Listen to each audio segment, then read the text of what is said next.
Welcome back to our channel. We're reading The Wonderful Wizard of Oz. In chapter 18, we saw how the friends agreed to go see Glinda, the Witch of the South. Let's see what happens next in chapter 19. Attacked by the Fighting Trees. The next morning, Dorothy kissed the pretty green girl goodbye, and they all shook hands with the soldier with the green whiskers who had walked with them as far as the gate.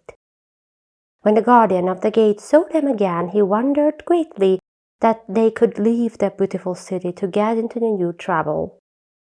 But he at once unlocked their spectacles, which he put back into the green box, and gave them many good wishes to carry with them. "You are now our ruler," he said to the Scarecrow, "so you must come back to us as soon as possible." "I certainly shall if I'm able," the Scarecrow replied, "but I must help Dorothy to get home first." As Dorothy bade the good-natured guardian a last farewell, she said, "I have been very kindly treated in your lovely city, and everyone has been good to me. I cannot tell you how grateful I am." "Don't try, my dear," he answered. "We should like to keep you with us, but if it is your wish to return to Kansas, I hope you will find a way." He then opened the gate of the outer wall, and they walked forth and started upon their journey. The sun shone brightly as our friends turned their faces toward the land of the South. They were all in the best of spirits and laughed and chatted together. Dorothy was once more filled with the hope of getting home, and the Scarecrow and the Tin Woodman were glad to be of use to her. As for the lion, he sniffed the fresh air with delight and whisked his tail from side to side in pure joy at being in the country again, while Toto ran around them and chased the moths and butterflies, barking merrily all the time. "City life does not agree with me at all," remarked the lion, as they walked along at a brisk pace. "I have lost much flesh since I lived there, and now I am anxious for a chance to show the other beasts how courageous I have grown." They now turned and took a last look at the Emerald City. All they could see was a mass of towers and steeples behind the green walls, and high up above everything the spires and dome of the Palace of Oz. "Oz was not such a bad wizard after all," said the Tin Woodman as he felt his heart rattling around in his breast. "He knew how to give me brains, and very good brains too," said the Scarecrow. "If Oz had taken a dose of the same courage he gave me," added the lion, "he would have been a brave man." Dorothy said nothing. Oz had not kept the promise he made her, but he had done his best, so she forgave him. As he said, he was a good man, even if he was a bad wizard.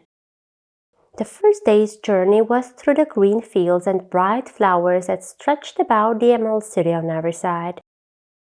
They slept that night on the grass, with nothing but the stars over them, and they rested very well indeed. In the morning, they traveled on until they came to a thick wood. There was no way of going around it, for it seemed to extend to the right and left as far as they could see, and besides, they did not dare change the direction of their journey for fear of getting lost. So they looked for the place where it would be the easiest to get into the forest. The Scarecrow, who was in the lead, finally discovered a big tree with such wide-spreading branches that there was room for the party to pass underneath. So he walked forward to the tree, but just as he came under the first branches, they bent down and twined around him, and the next minute he was raised from the ground and flung headlong among his fellow travelers. This did not hurt the Scarecrow, but it surprised him, and he looked rather dizzy when Dorothy picked him up. "Here is another space between the trees," called the lion. "Let me try it first," said the Scarecrow, "for it doesn't hurt me to get thrown about." He walked up to another tree as he spoke, but its branches immediately seized him and tossed him back again. "This is strange," exclaimed Dorothy. "What shall we do?" "The trees seem to have made up their minds to fight us and stop our journey," remarked the lion. "I believe I will try it myself," said the Woodman, and shouldering his axe, he marched up to the first tree that had handled the Scarecrow so roughly. When a big branch bent down to seize him, the woodman chopped at it so fiercely that he cut it in two. At once the tree began shaking all its branches as if in pain, and the Tin Woodman passed safely under it. "Come on," he shouted to the others. "Be quick!" They all ran forward and passed under the tree without injury except Toto, who was caught by a small branch and shaken until he howled. But the woodman promptly chopped off the branch and set the little dog free. The other trees of the forest did nothing to keep them back, so they made up their minds that only the first row of trees could bend down their branches, and that probably these were the policemen of the forest, and given this wonderful power in order to keep strangers out of it.